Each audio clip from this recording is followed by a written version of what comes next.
권대욱TV는 쓰고 말하고 노래하는 TV입니다. 유익함과 재미를 추구합니다. 오늘은 부와 명예에 관한 얘기를 좀 해보고자 합니다. 우리는 모두 부와 명예를 추구합니다. 어느 정도의 부와 명예일까요? 그러나 그 구체적인 부와 명예의 기준에 대해서는 특별한 기준이 없는 듯합니다.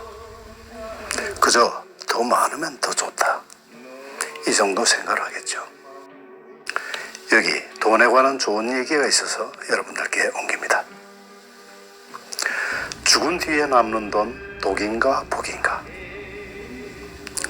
일본 쓰레기장에서 주인 없는 돈이 쏟아지고 있습니다. 지난해 4월 군마현의 한 쓰레기 처리 회사는 혼자 살다가 죽은 노인의 집에서 나온 쓰레기 더미에서 검은 봉지에 담긴 현금 4억 원을 발견합니다.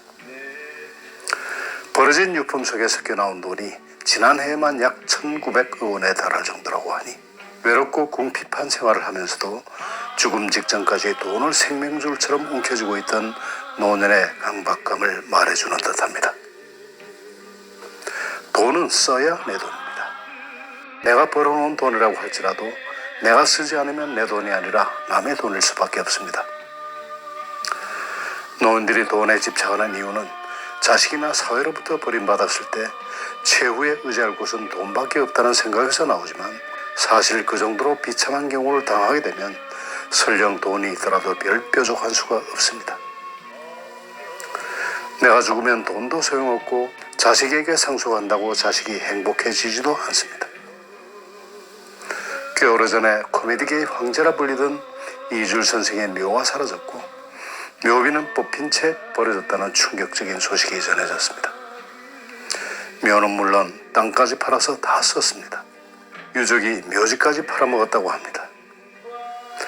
한참 밤무대를 뛸 때는 자고 일어나면 현금자루가 머리맡에 놓여 있었다고 회고했을 정도로 큰 부를 거머쥐었고, 그 부동산을 지금 가치로 따지면 500억 원 정도로 추산된다고 합니다. 폐암으로 세상을 떠나기 전 금년 광고 모델로 나와서 흡연료를 뚝 떨어뜨릴 만큼 선하게 살았고, 세상 떠난 뒤 공익재단과 금연재단 설립까지 꿈꿨던 그에게 도대체 무슨 일이 일어난 것일까요? 유족들은 기껏해야 1년에 100만 원만 박힌 묘지 관리비를 체납했을 정도로 유산을 탕진했다고 합니다.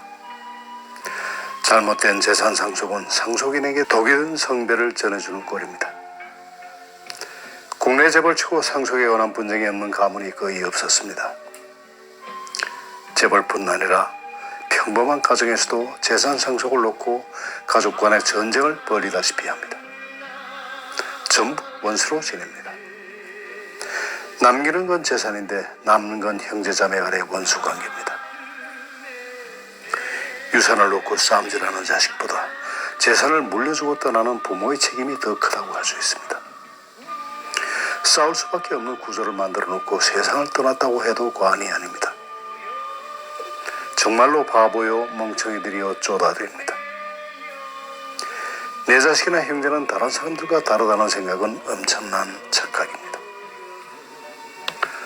자식들에게 돈을 남겨주고 떠나지 말고 장의사에게 지불할 돈만 남겨두고 다 쓰라는 말을 깊이 새겨들어야 합니다. 인생은 단 한 번뿐입니다. 그리고 내 인생은 나의 것입니다. 하늘이 준 물질적인 축복을 마음껏 누리고 마지막엔 탈탈 털고 빈손으로 세상을 떠나는 것이 순리입니다. 혼자서 조용히 돈의 의미를 생각해보는 시간이었기를 빌어봅니다. 바다, 하늘, 구름, 그리고 친구. 공감 가는 글이라서 옮겨봅니다. 힘들 때 마음속으로 생각할 사람이 있다는 것. 외로울 때 혼자서 부를 노래가 있다는 것. 같이 마주 앉아 커피를 마실 수 있는 사람이 있다는 것. 문자를 주고받을 마음 통하는 사람이 있다는 것. 행복은 아주 머나먼 곳에 있는 것이 아닙니다. 어쩌면 주위에 가까운 곳에 있을 수도 있습니다. 행복은 남들이 가지고 있는 것이 아니라 내 마음속에 있습니다. 행복은 큰 것이 아니라 아주 작은 것에 숨어 있습니다. 오늘도 내 곁으로 다가오는 행복을 받아들이는 하루 되시기를 바라봅니다. 인생에 있어서 최고의 행복은 내가 사랑받고 있다는 확신입니다. 철학자 칸트는 말했습니다. 할 일이 있고 사랑할 사람이 있고 희망이 있으면 행복한 사람이다. 친구나 가족이나 후배들에게 메뉴판 신경 안 쓰고 밥 사줄 수 있을 정도의 부, 상을 당했을 때 그 상가에서 가장 많은 조문을 받을 정도의 명예. 언젠가 고결한 수업의 박종현 선생으로부터 듣고 저도 자주 인용하는 명구입니다. 아리스를 만났습니다. 무엇이 먹고 싶으냐 했더니 대게가 먹고 싶다고 합니다. 그래서 대게를 사주었습니다. 그러면서 이야기했습니다.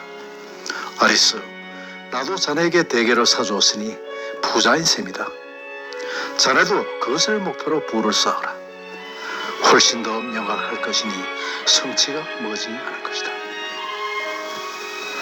그리고 또 한마디 더 붙였습니다. 쓴 돈이 내 돈이다. 이거는 나의 어록이다.